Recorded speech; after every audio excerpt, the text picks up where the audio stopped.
സമയത്ത് ഞാൻ ആദ്യമായിട്ടാണ് നരേന്ദ്രമോദിയെ നേരിൽ കാണുന്നത്. ഞാൻ ഉടനെ തന്നെ പറഞ്ഞു, പിണറായി വിജയൻ്റെ വീടൊന്ന് റെയ്ഡ് ചെയ്യണം നാളെ ED കൊണ്ട്. അപ്പോൾ ഉടനെ മോഡി അപ്പം തന്നെ ഫോണെടുത്ത് കുത്തി. എന്നിട്ട് പറഞ്ഞു, നാളെ രാവിലെ സതീശൻ വന്നിട്ട് ആദ്യമായിട്ടൊരു കാര്യം പറഞ്ഞാണ്, നാളെ രാവിലെ കംപ്ലീറ്റ് സ്ഥലത്ത് റെയ്ഡ് ചെയ്യണം. അപ്പോൾ ഞാൻ പറഞ്ഞു, ഒരു സ്ഥലത്ത് പോരാ, 12 സ്ഥലത്ത് ചെയ്യണം. ആ സതീശൻ പറഞ്ഞേക്കണത് 12 സ്ഥലത്ത് റെയ്ഡ് ചെയ്യാനാണ് പറഞ്ഞേക്കണത്. അങ്ങനെ 12 സ്ഥലത്ത് റെയ്ഡ് ചെയ്തു. ഇത് മുൻ മന്ത്രിമാരുൾപ്പെടെയുള്ള ആളുകൾ വരെ വന്ന് പത്രക്കാരോട് പറയുകയാണ്. ഞാൻ ചിരിക്കണോ അല്ല കരയണോ ഇത് കേട്ടിട്ട്? നിങ്ങളൊന്ന് ആലോചിക്കുക.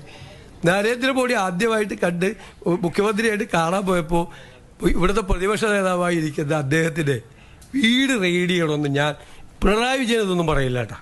അദ്ദേഹം അങ്ങനെയൊന്നും പറയില്ല. എനിക്ക് അദ്ദേഹത്തെക്കുറിച്ച് എനിക്കൊരു റേറ്റിംഗ് ഉണ്ട് എൻ്റെ ഉള്ളിൽ. അദ്ദേഹം ഒന്നും പറയില്ല. പക്ഷെ നല്ലതാണിത്. എന്താണെന്നറിയാം, ഈ പണ്ടേ ഈ കമ്മ്യൂണിസ്റ്റുകാരെ കുറിച്ചൊരു പരാതിയുണ്ട്, ബലം പിടുത്തം കൂടുതലാണ്, സ്റ്റിഫാണെന്ന്. അതൊക്കെ കഴിഞ്ഞ് അവർ തമാശ പറയാൻ തുടങ്ങിയല്ലോ. അതിലെനിക്കൊരു സന്തോഷമുണ്ട്. തമാശ പറയാൻ തുടങ്ങിയല്ലോ. എന്താണ് നടക്കുന്നത് കേരളത്തിൽ? നരേന്ദ്രമോദിയെ കണ്ട്